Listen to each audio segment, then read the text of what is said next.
Once upon a time, in a quaint forest, there lived a wolf with an appetite as insatiable as his ambition. He believed himself a culinary critic of nature's bounty.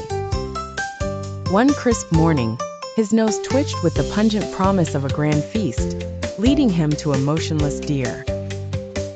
Without a second thought, he plunged into the meal, disregarding basic table manners in a display that might have repulsed even the most ravenous of hyenas. In his fervor, a bone lodged itself firmly in his throat. The wolf, in a panic, embarked on a frantic dance, trying everything from headbanging on rocks to humming tunes, thinking it might dislodge the stubborn bone. But alas, nothing worked. Out of desperation, he contemplated swallowing the bone whole, a risky maneuver akin to asking a snake how it feels to swallow a cactus. Realizing his predicament called for another's expertise, the wolf sought the help of Freddy, the resident crane. Now, Freddy had a neck that resembled a swan's and a wit as sharp as his beak. When the wolf approached him, Freddy was in the midst of composing a swan song. Metaphorically, of course, as the local swans had him on a no-fly list. The wolf, through exaggerated gestures, mainly due to voice constraints caused by said bone, conveyed his dilemma.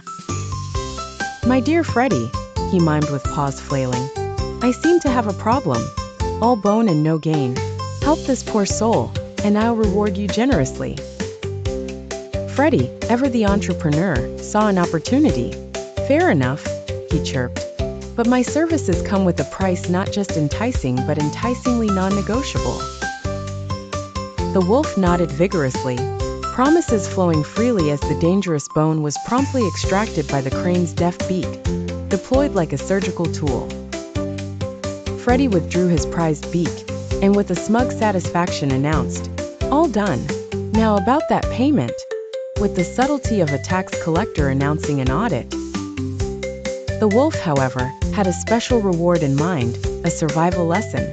"Payment? Ha! You now have the honor of leaving with both your head and neck intact. Consider this a truly priceless experience."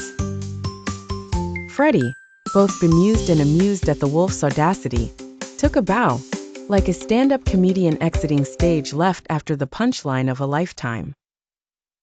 And so, the legend of the sly wolf and the savvy crane was born, a cautionary tale wagging through time, reminding all creatures great and small, choose your clients wisely.